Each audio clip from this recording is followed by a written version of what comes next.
to list on eBay. Stay tuned. I'm going to break it down for you step by step.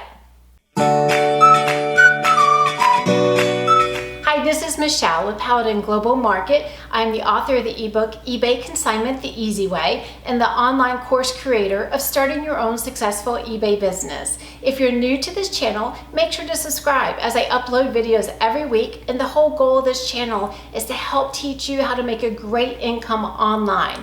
All right, so let's get started.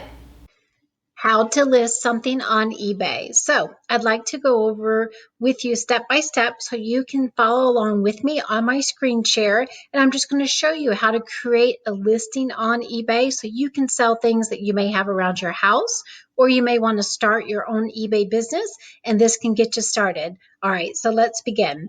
So the first thing is, of course, you'll want to have an eBay account. If you have not started that already, I do have a YouTube video that will show you how to create your your eBay account. Once you have your eBay account, then you'll want to go to the home screen. That's going to look something like this, or it's going to look like this. And then you're going to first hit sell. So once we hit the sell button, then it's going to have you log into your account. Mine has an extra security code, so give me just a second.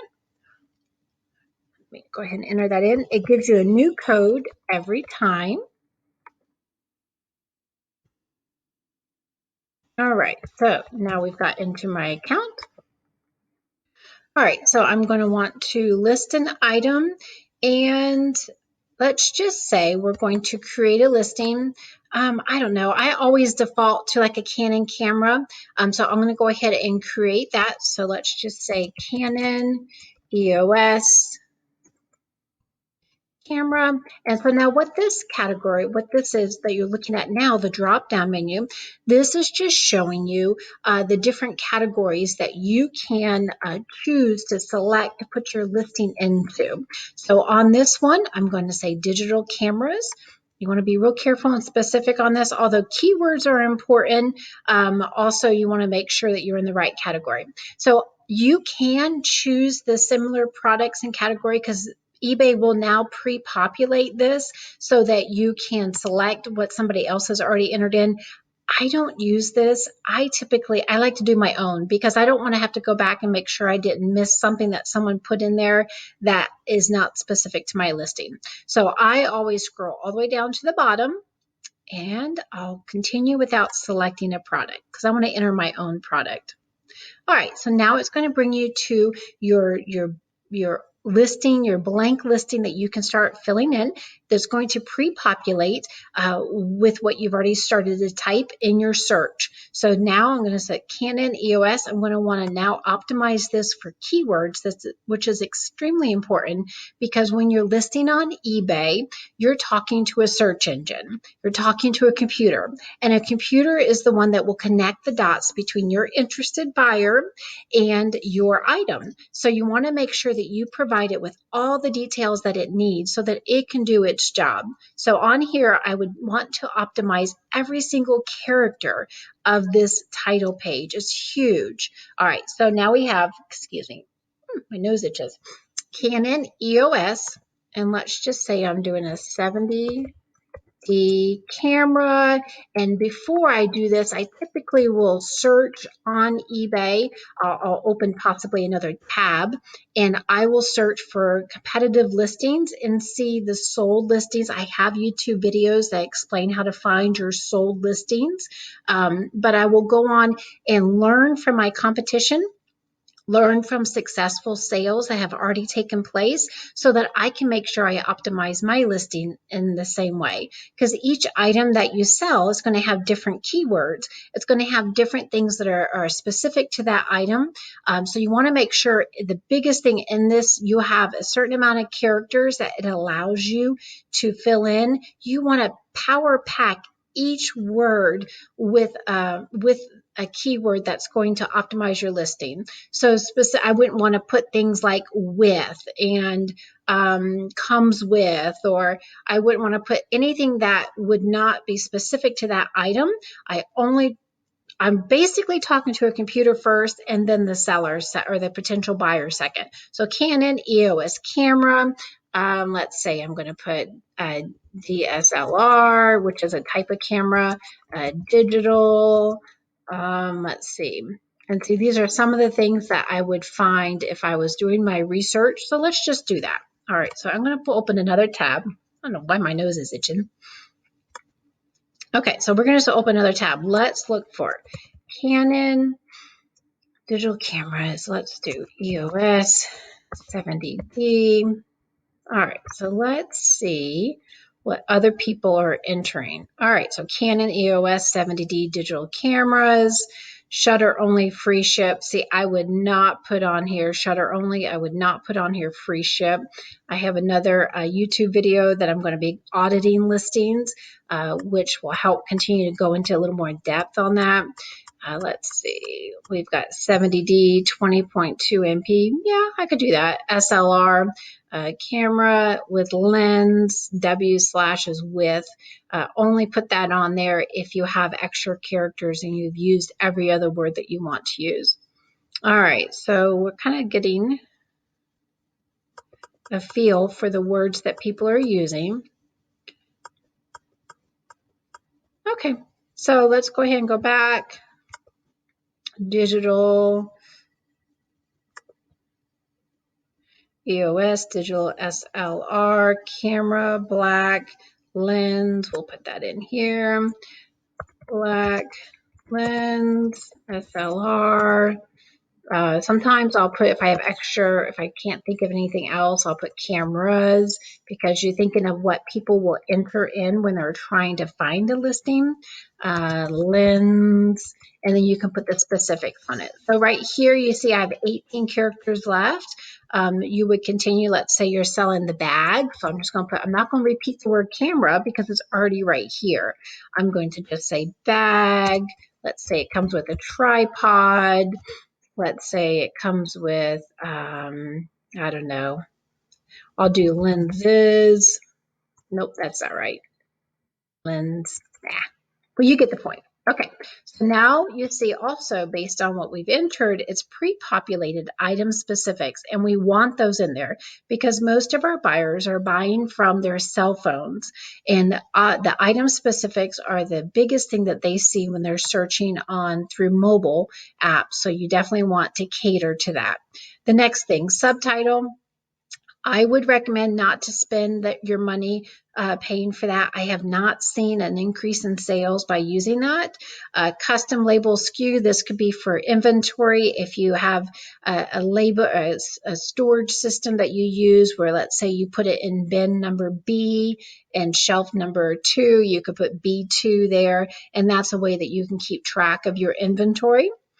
All right. The next thing is if you have a store, an eBay store, and they're very inexpensive actually. You don't have to have an eBay store, but if you're going to create this into a business, I would recommend even if it's the baseline eBay store, and then you can start putting categories. So for me, I have camera and video as one of my categories I've created in my store. UPC. You can use this if you have a new item that you have the UPC bar on. Typically, I don't really use this one, but it is a good search feature, and I'm not saying that you shouldn't. A lot of my items I'm selling for my clients are used, so I usually don't have the UPC still available. All right, the next thing is condition. So on this one, let's just say I have used. So we're going to do that. Then whenever you do, if you enter a condition that's anything other than new, it's going to ask you your condition description. This is if, let's say, I have a scratch on the body of the camera. I'm going to make sure to disclose this to the potential buyer here. This is huge for protecting your feedback score, for making sure you have a happy customer, and for not getting strikes against your account because someone gets an item that you have not disclosed any flaws or defects that are a part of it. So you can sell things that have issues wrong with it on eBay. Gosh, you can even sell broken iPhones. They sell that all the time for parts. You just have to make sure that you're extremely clear and upfront. Make sure it's in your description in this area right here, and it's also in your pictures. You want to make sure you have a clear view of it. So let's say for the sake of this example, there is a scratch on the camera body. And so I'm going to put on here Please see pictures for small scratch on back of camera body. And that's it. It's pure and simple. Or if you don't have any flaws or anything that you're aware of in this, then great. Then you just say great condition. Now, if I remember correctly, you can't enter in like new or anything with the word new. If it's not new in this, it won't let you do that. Okay, so the next thing is photos. All right, we're going to scroll down. Uploading photos. I do have a video that shows you how to do that on my YouTube channel. Feel free to check it out. I'll link it in this video as well for you, but we're going to add photos. So I'm just going to go in here. Let's find something I've used recently just for a quick. Come on. It's taking a while to populate. Well, darn. Hang in there, guys.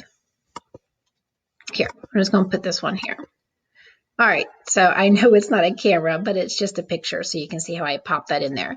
You want to upload as many pictures as you can, as it will allow you in this that you can take of the picture, different angles. Let's say a camera, you're going to want to set your camera up one with the whole set. That would probably be my main picture because I want to show them with a picture.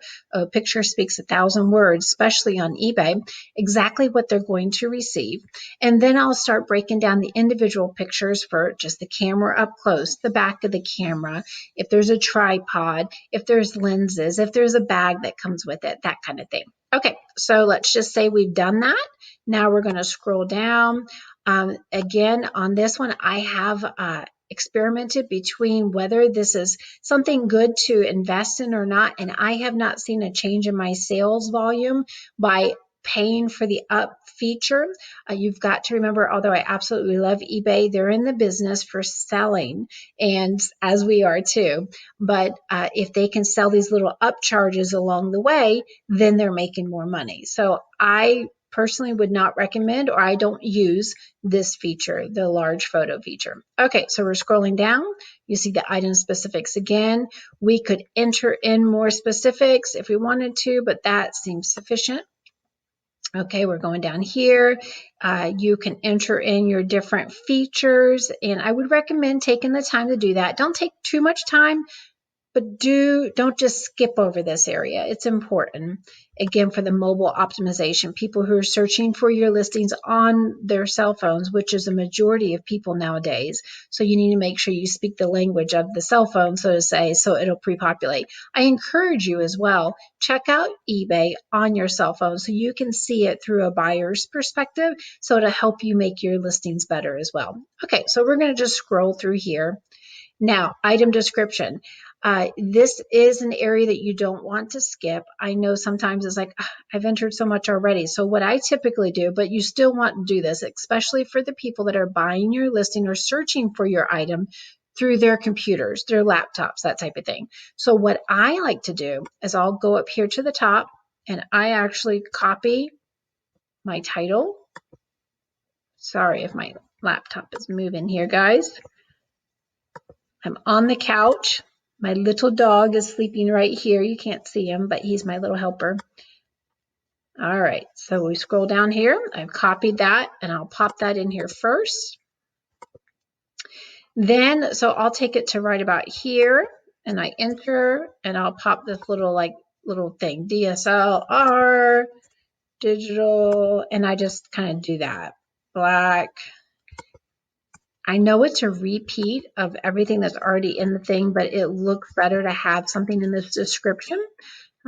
Camera, lens, you get the idea. And I'm going to show you one more feature that comes with this. So what I have done as well is and then you just can enter one more time to make that go away. I have templates entered in so that it makes it faster for me to list things on eBay. I have my Buy with Confidence one. I just pop that in there and I'm good to go. All right, so now we're going to scroll down a little further. Now, buy it now price. I typically recommend doing buy it now with best offer. I don't use the auction platform very much. I used it a ton when I first started eBay. I recommend, and of course, feel free to do what fits best for you and your business and what you feel comfortable with.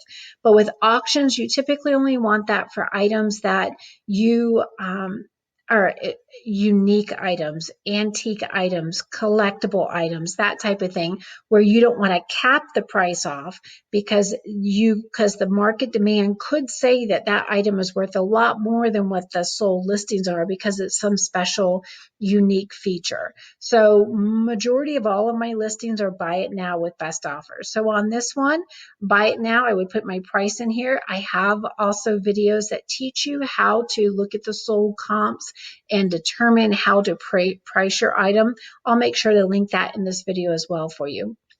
Let's just say for the sake of this one, and I truly have not looked at the comps right now, so I'm just picking this number out of the air. So let's just say it's $325 for this camera. I'm going to put on here that they can make a best offer.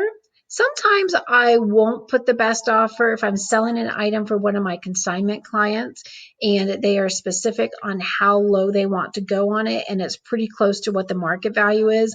I don't want to put a best offer on those because I don't want to, because the client has made it specific on what they would like to receive. If there's a little more flexibility, best offers are nice because it opens the lines of communication with potential buyers, and then you could close the sale that way. All right. And a side note, I always I never set it to automatically decline any best offer. I want to see all the offers because I can't tell you how many times I've gotten a lowball offer. I don't get offended, just it's business. They're just trying to see if they can get a good deal. There's a lot of online resellers that are buying stuff online, and so they're trying to see how low that you'll take the listing with them. So let's say I have this listed for $325. They offer $100. I'll come back and say, no, it's $300 or $295, and they accept it, pay for it, and I ship it. I have had that happen so many times. So I don't like to close the door automatically by selecting this automatic decline offers because I have seen that happen way too many times and I would have lost out on those sales. Okay, so the next thing is quantity. We're good there. We have one. I have my sales tax setting in here. You'll want to set up your sales tax table for that. We have our payment policy. You can create your payment policy here. It's like a template, just like the earlier template that I explained in the item description. You have your shipping policy. I typically, especially with, with international shipping and with the world, how it is today with everything going on since COVID-19, I don't do any international shipping because I don't want to ship this item to a country that may not receive my package because of new restrictions. So I just decided right now I'm just going to keep it with the United States. I do one business day shipping because as an eBay seller, you are able to become a top seller and a power seller with eBay if you offer same day or one business day shipping. And typically it's not an issue. I'm able to do that pretty quickly. If I'm going to go out of town, I'll just put my store and my listings on vacation if I feel like I can't get to shipping it very quickly, if something sells while I'm about to go out of town. All right, and I have a video for that too if you're interested. Next thing, package weight and dimensions. I highly recommend taking your items, especially if you're new to reselling. And even now, I've been doing this for about over 16 years. I still make sure that I'm double check my measurements. I put my item in the smallest box it could possibly ship in, the lightest box it could ship in, but a box that will make sure that it arrives safely. So I'll put the item in the box, then I'll weigh it, and then I also do the dimensions on it. And I have to say, just because I just don't want to ship something off and it come back for postage not correct. When it sells, I have a habit of redoing the same thing. I recheck the measurements, I recheck the weight and make sure everything's good there. Not that you really need to, I don't know, I should probably skip that step, but I just like to be extra careful. It saves a lot of time on the back end if I made a mistake. All right, so we're going to enter the dimensions. Let's say it's 12 by 12 by 5. Let's say it is 7 pounds. Okay, So I've got that in there. The next thing is you can do promoted listings. This is kind of like pay-per-click or advertising through eBay. I don't recommend you start doing this at first. Let's get your sales going. Let's get used to this eBay sales cycle. And then if you have an item that's a high dollar item and you have a lot of profit in the middle for this item, then maybe you can start looking at promoted listings if you have a listing that's not selling as quickly as you would like. But you definitely need to make sure you calculate that into your profit and loss numbers. So I don't recommend playing with this at first because it could turn an item from being profitable into an item that cost you money and you had to take the time to list and ship it. So just be careful on that one. The next thing, volume pricing. I played around with that. I've decided that it really doesn't help in my instance. I don't use it anymore. Okay, so now we have all this done. This is your listing. And then if you were ready, you would hit list right at this time. Or if you wanted to save as draft, if you need to come back, if you got interrupted or you haven't done your photos yet, but you have your listing ready, you can enter save as draft and you'll be able to come back to it. All right, guys, I hope that helps. Thank you so much. I hope that helped. If you have any questions, please make sure to leave it in the comments below and I'll definitely respond and see what I can do to help in your individual situation. I've included links in the bottom of the description of this video, and I upload videos for you every Friday to help you to continue to grow your eBay business. This is Michelle with Paladin Global Market. Thank you so much for watching. You guys can do this. Have a great day.